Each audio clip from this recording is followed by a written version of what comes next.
I think there's no dearth of already what we have with us. Since our experience tells that it has not happened, I seriously doubt that this caste analysis and caste census is going to help those people for which it is now being debated in the parliament. Right. The only thing, only point which I want to emphasize. Look at first they said it will not be added, it will not be included. Then they said it will be included with the UID, that identity card. Right. What it would have been that your identity card everywhere, knowing who is what. Where are we leading this country to? Where are we going backward, or do we want to? Well, in this case, we're very clearly going backward because this is done after 80 years now. Let us go to then all that pre-civilization. You made some very interesting observations. Next thing, sir. Next thing is that now what they have decided, it's not along with the census. Where is a caste in the census? It's a separate census on caste. So they want to fan casteism. Not they're honest with the people, and people are really. So the way they're going about it, they're going to fan casteism is what you say. Arshad Khan, इससे पहले कि हम आपसे कुछ सवाल पूछें, पहले तो ईद मुबारक हो आपको. Thank you. आप शेरवानी पहने हुए हैं, बड़े अच्छे लग रहे हैं आप. Thank you very much. Sumaiya खाई होगी सुमैया? हाँ जी. तो हमारे लिए तो लेके नहीं आए. मैं आपसे ये पूछना चाहूँगा अरशद जी कि ये जो कास्ट बेस्ड सेंसस हो रही है, how is it going to affect the Muslim community? My personal take on that, Sandhu Sahib, is that while it is all too good to take a moral high ground and say that we live in an egalitarian society that is bereft of any casteism, the real take is that this hypothesis is the manifestation of the urban elite. The reality on the ground is far too different than this hypothesis. My own take from within my community and otherwise is that caste exists everywhere, and that we should come to terms with this reality and accept the fact that a caste-based census is the most obvious thing that the government should have done several years back. I would say so it's it should a case have been a part of every census that it should have been, and I state this probably to demystify the dichotomy of the very small elite society that talks of this. If you were to look at any matrimonial advertisement across any mainstream newspaper, you will find that it is not just a mention of religion, caste, subcaste, even goths. But tell me, within the Muslim community, do you have separate castes? Well, for the sake of argument, no, there is no caste. But if you looked at it in reality, yes, there is. There is Ashrafs, there are Ajlafs, and then there are Azals. And each of them represent a certain type of caste. Whereas the Ashrafs come from the Arab dynasty and so therefore are considered the upper caste. The Ajlafs are those who are probably considered as converts from Hinduism because of caste system, and the Azals are considered to be the lowest strata in Muslims, equivalent to the scheduled caste. Well, that's quite an education for us. Yes, sure. For that, in Punjab, if you can see, a mochi, here is a musali in Muslim community. You see, you have a different people. Yeah, just before we go in for a short break, Professor Sharma, I have to ask you, do you think this is going to lead to any more tension since we've got such varied views from both of them? One is saying that we're fanning casteism and the other. Yeah, to answer your question, we have to understand the background to the introduction of caste-based census. What is it that has led to it? Of course, apparently it is pressure from one segment of Indian society, mainly that is the OBCs. It's here that we have to understand the changing complexion of the caste system. In tradition, caste system was more of a cultural system based on the ideology of purity and pollution. And projected in Varna model, it was a fourfold division of society.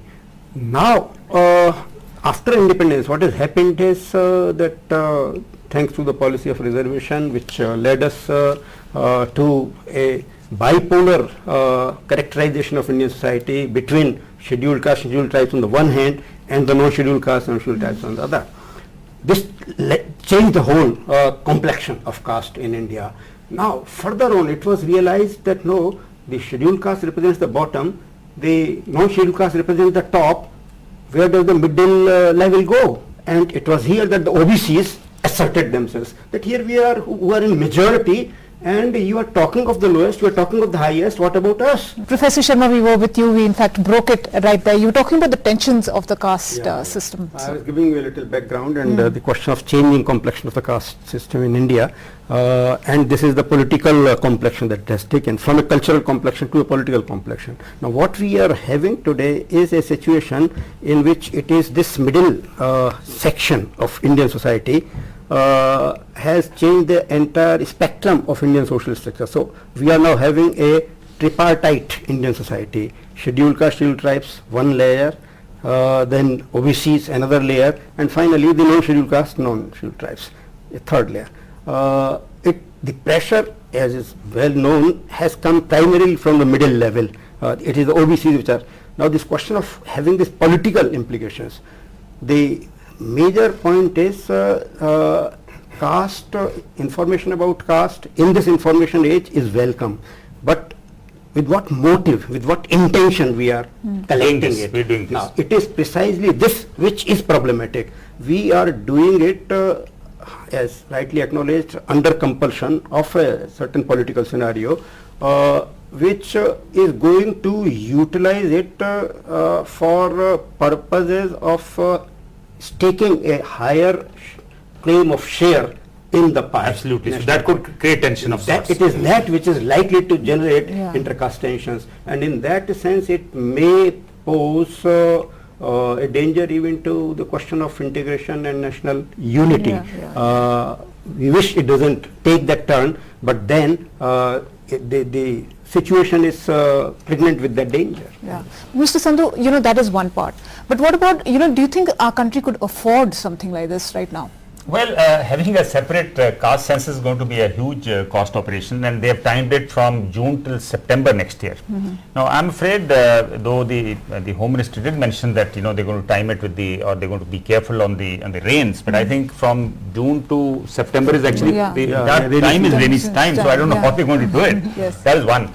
Second, ideally, it should have been done along with the normal census, and as Professor Manjeet Singh said, if there is the economic status of people, and if all this is going to be correlated, it could be quite problematic. Yes. I'm not against caste census, first of all. Right. What I say that if you are actually honest, then do it with all other indicators: asset building caste, education caste, occupation caste, income status caste. Then let everybody know, the whole world know where we stand, each caste stand. That they won't do. But Professor Rankiram, is it possible to correlate all these separate segments, as Professor Manjeet Singh is saying? Before that can be come down to that, we must make a distinction, a very sharp distinction. 1931 under the colonial rule, 2011 India already emerging world power. Moreover, since 1991 we are in the thick of new economic, liberal market economies. New reforms are here. And another thing, when 1931 caste was enumerated, people hesitate to tell their caste. Now people say with proud that I am so and so. Say with proud that I am a Chamar. That's Say a with change proud. which has actually taken Change. place. So this change has altogether, also impacted the impact and the color of the caste. Now caste is not something cynical. I must interject here and tell you something very interesting. The other day I was driving down to Amritsar, and on the way I saw a car sticker in possibly Namashahar, which said, "I'm proud to be a Chamar." As But it was. that's the reaction of that. now. That's an interesting You statement. know, It made me actually feel quite good that here is somebody who owns up as to what he is. Listen, this how the reaction is. Earlier, Dalit and Chamar versus Jat was there. Yeah. Now there is a Chamar Mahasabha, and there is now Valmiki Mahasabha or Valmiki organizations, and Valmikis are asking you at our cost have prospered. Now let us have our share, and let us have a reservation with a reservation, which Supreme Court is not allowing, and they are right. No, these are They are political right. issues. What I am but frustration saying, there. who are they who are saying? Not every caste person is saying. Bajigar is saying I am proud to be Bajigar, or this Valmiki is saying I am to be proud to be. By saying how much really they have been empowered, that's to be seen. That can be objectively verified. Right. Arshad Khan, let me get you into the discussion now. What do you think, will this caste-based census empower the minorities in general? I'm not referring to only the Muslim community. Well, I think one must understand the genesis of where all of this is coming from. And my take on the matter is that while people are putting up stickers of the kind that you're saying, it's a reaction to what has been happening for several years. If you go back to many decades back, we had a Kais Sabha, and that was subscribed to by political leaders of that time who probably did speak about removing casteism from constitution. It also was a dichotomy in itself. Much later you have Brahman Sabha, you have Patel Sabha, not just in India but even overseas. Right. So there is a need for people who don't affiliate themselves to any of the castes, that they should find an identity of theirs in this. And that's a manifestation that they didn't start. It's a reaction to what already exists. So my contention is yes. You see, when delivery of education and social empowerment and financial inclusion is going to be based on the eligibility criteria of caste, then I think the lowest denominator of the poor, especially the minorities and in this case Muslims, must also either be part of it or has to have some mechanism by which they are counted. Otherwise they are always going to remain disenfranchised. Khan, 2 years ago, or maybe it was 4 years ago, we had the Sachar Commission go into the status of the Muslim community in the country.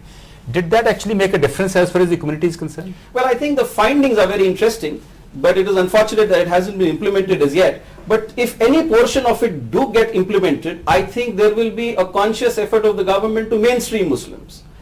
My reservation all along has been we have lived a very ghettoed existence. It's time that any affirmative action that needs to apply to us must be based on a scientific data available. Even today, Which the Sachar Commission did which I provide. think the Sachar Commission